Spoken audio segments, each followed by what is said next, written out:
Bill pass किए गए, 15 acts were made without the inclusion of the opposition. अगर 15 ये जो एक्ट बनते हैं, कानून बनते हैं इस मुल्क में विदाउट द ऑपोजिशन, तो फिर ये सारा मेजॉरिटी माइनॉरिटी का खेल ही क्यों है ये?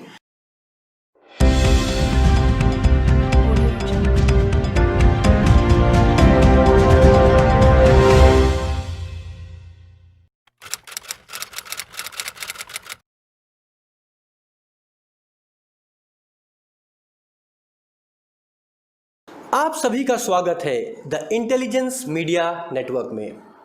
मैं नदीम पाशा आज आप सभी को लेकर आया हूं महाराष्ट्र के परभनी में। आज हम बात करने जा रहे हैं एक ऐसी शख्सियत से जिसे वाकिफ हमारा पूरा देश है। परभनी की queen doctor Fauzia Khan. Doctor Fauzia Khan ये किसी भी इंट्रोडक्शन के मोहताज नहीं।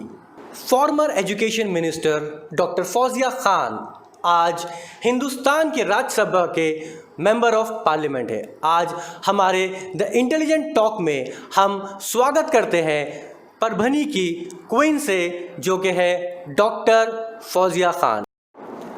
आज जो पूरे भारत देश में लोकसभा हो, राज्यसभा हो, स्टेट गवर्नमेंट हो या सेंट्रल गवर्नमेंट हो, पूरे इंडिया में अगर आज हम देखते हैं तो फार्मर बिल, जो कि शायद अब अमेंडमेंट बन चुका है मैम, ये बिल को लेकर काफ़ी हंगामा हो रहा है हमारे भारतवर्ष में। तो आज हम उस बिल को लेकर, उस अमेंडमेंट को लेकर आपकी प्रतिक्रिया जानना चाहेंगे ma'am, as the member of parliament. जी, इस बार जो फार्मर्स बिल्स 3 बिल थे वो, जी मैम, और ये 3 बिल जो जिस तरह से पास हुए हैं पार्लियामेंट में, जी, इसकी यानी पूरे मुल्क में इसके बारे में हंगामा हो रहा है। ख़ासतौर पंजाब में, हरियाणा में या पार्ट ऑफ उत्तर प्रदेश में, जी मैम, बहुत सारे एजिटेशन इन बिल्स को लेकर हो रहे हैं। बिल्स के मेरिट में तो पार्लियामेंट में जाने के लिए प्लेटफॉर्म है, to go into the merit of the bill in parliament, and people wanted to go into the merit of the bill. They wanted to suggest some amendments, क्योंकि देखिए हमारा एग्रीकल्चर बेस्ड नेशन है। जी ma'am, बिल्कुल सही कहा। और यहाँ farmer जो है हमेशा से एक्सप्लॉइटेड रहा है। Okay. Farmer has always been exploited, he has always been at the mercy of nature. एक तो बारिश हो, ज़्यादा बारिश हो तो मुश्किल, कम बारिश हो तो मुश्किल, eight the mercy of nature हमेशा से रहा है। At the same time exploited रहा है मनी लेंडर्स से। ओके। और ट्रेड नेक्सस है एक ट्रेड ऑर्गेनाइजेशंस का। ये सारी चीज़ों से फार्मर हमेशा नुकसान में रहा है। अब सरकार का कहना है, केंद्र सरकार का, कि हम ऐसे बिल ला रहे हैं, ऐसा एक्ट लाने की कोशिश कर रहे हैं जो इस फार्मर की सिचुएशन को टोटली बदल दे। एक हिस्टोरिक बिल लाने की एक पब्लिसिटी की गई। ठीक है, वेलकम। अगर आपकी नीयत ऐसी है कि फार्मर को फ़ायदा मिले, तो ये सारे जो आज तक जो कायदे थे जिसमें अमेंडमेंट्स इन्होंने लाए हैं, ये इसीलिए थे कि फार्मर को सिक्योरिटी मिले। इसका पर्पस यही था जी, कि वो रेगुलेटेड रहे, उसको जो वो प्रोड्यूस बेच रहा है उस पर कहीं ना कहीं गवर्नमेंट का नियंत्रण रहे, ताकि उसको कहीं कम से कम एक्सप्लॉयटेशन हो। अब सिस्टम्स के अंदर खराबी आती रहती है, आई डोंट डिनाई दैट जी, क्योंकि जहाँ भी after a period of time system में नीड रहता है अमेंडमेंट का, जी जी, तो प्रॉबली अगर अमेंडमेंट गवर्नमेंट लाना चाह रही है तो there is no issue with that. Okay, everybody wants to discuss those amendments, deliberate on them. लेकिन व्हेन यू डिस्कस और deliberate on a certain bill, आप लोगों को ये देखना चाहिए कि हर स्टेक होल्डर के बारे में बात हो रही है जी, प्रॉपर टाइम मिल रहा है, इसमें फार्मर पे क्या इफ़ेक्ट हो रहा है, इसमें ट्रेडर पे क्या इफ़ेक्ट हो रहा है, इसमें कंज्यूमर पे क्या इफ़ेक्ट हो रहा है, इसमें मल्टीनेशनल कंपनीज़ को क्या बेनिफिट मिल रहा है। ये सारी बातों को डिस्कस करने के लिए ही तो पार्लियामेंट है। तो मैम, जैसा आपने कहा है कि ये सारी बातों को डिस्कस करने के लिए ही पार्लियामेंट है, और कोई भी बिल में अमेंडमेंट की ज़रूरत होती है, तो क्या ये बिल को अमेंडमेंट या एक्ट बनाने से पहले पार्लियामेंट में ये डिस्कस किया गया है? मसला तो यही है कि पार्लियामेंट में ये मेंबर्स कहते रहे कि हमको इसमें अमेंडमेंट पेश करना है जी, लेकिन वहाँ पर उनकी बातें अनसुनी कर दी गई। इतनी अनसुनी कर दी गई कि जब उन्होंने डिवीज़न मांगा जी, तो वो भी इग्नोर कर दिया गया, जबकि रूल्स ऑफ बिजनेस बोलते हैं कि अगर डिवीज़न मांगा जाए तो चेयरपर्सन को, चेयरमैन ऑफ द हाउस को वो डिवीज़न देना ज़रूरी है जी। लेकिन वैसा नहीं किया गया। ओके। और जब फ्रस्ट्रेट होके पार्लियामेंटेरियंस जो है वहाँ वेल में चले गए और हंगामा शुरू किया जी। तो कुछ देर के लिए सेंसर कर दिया गया, ऑडियो क्लिप बंद कर दी गई जब डिवीज़न मांगा जा रहा था, और फिर कहा गया कि डिवीज़न तो मांगा ही नहीं गया। ये जो चीज़ें हुई इससे ज़्यादा लोगों में गुस्सा बढ़ गया नेचुरली, क्योंकि जो बिल 2-3 दिन तक डिस्कस होना चाहिए था, जिसकी इतनी बड़ी अहमियत है, जो पूरे हमारे कंट्री के इकोनॉमी पे इसका इतना बड़ा इफ़ेक्ट होने वाला है, ऐसे बिल को आप 2 घंटे के अंदर अगर पास कर लेंगे तो ये तो नाइंसाफ़ी है।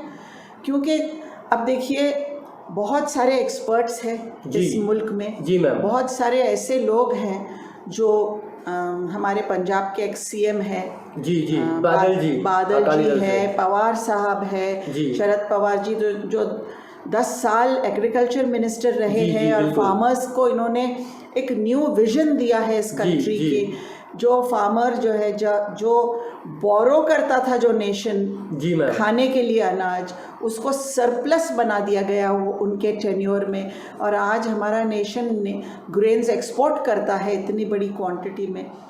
ऐसे लोगों को आपने बुलाना चाहिए था, उनसे कंसल्टेशन करना चाहिए था, और भी बहुत सारे एक्सपर्ट्स हैं उनको बुलाना चाहिए था।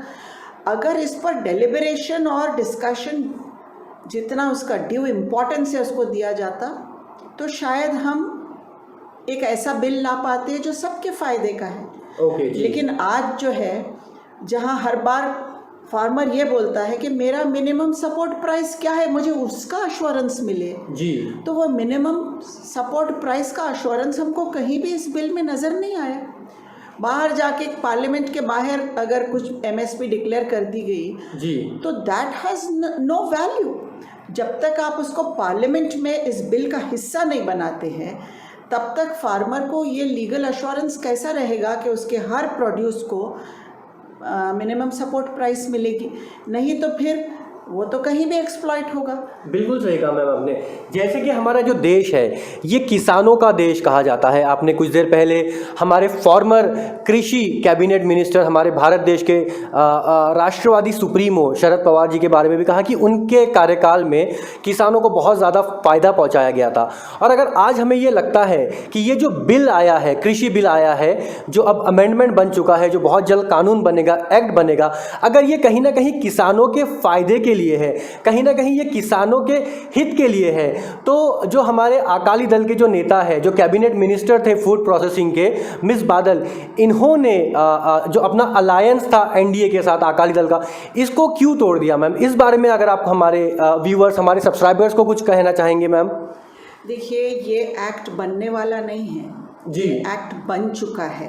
पार्लियामेंट में अमेंडमेंट्स पास हो चुके हैं। हंगामे में सिर्फ वॉइस वोट से, जो कि करना मुनासिब नहीं है, जब आप डिवीज़न मांग रहे हैं फिर भी आप वॉइस वोट से वो पास कर रहे हैं। आज वो कानून बन चुका है, कानून बन चुका है।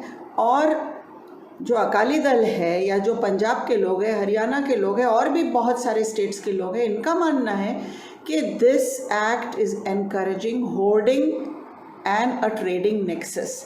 ये मल्टीनेशनल्स का फ़ायदा करेगा, इसमें फार्मर का फ़ायदा नहीं है। अगर अमेंडमेंट्स इसमें अच्छी तरह आते तो शायद फार्मर के फ़ायदे का बिल बन सकता था, एक्ट बन सकता था। लेकिन आज इन सब की भावना ये है कि इसमें ब्लैक मार्केटियर्स और होल्डर्स को बहुत सारा स्कोप होगा। स्टॉक करने के लिए लोग जो है आसानी हो जाएगी। जो एग्रीमेंट्स होंगे between farmer and the trader, इसकी कोई ऑथेंटिसिटी नहीं है, इसका कोई रेगुलेशन नहीं है। ये सब कैसे होगा, किस तरह से गवर्नमेंट बनाएगी, ये गवर्नमेंट ने पार्लियामेंट में आंसर देना चाहिए था। इन्होंने कुछ भी नहीं कहा इस बारे में, जल्दी जल्दी में बिल पास करके एक्ट बना दिया।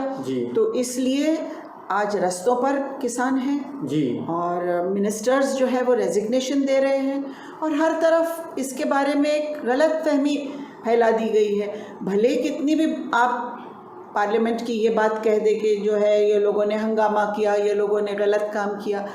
हंगामा ज़रूर किया, लेकिन किस बैकग्राउंड में हंगामा किया, क्यों कंपेल हुए हंगामा करने पे, ये बात भी तो देखना ज़रूरी है।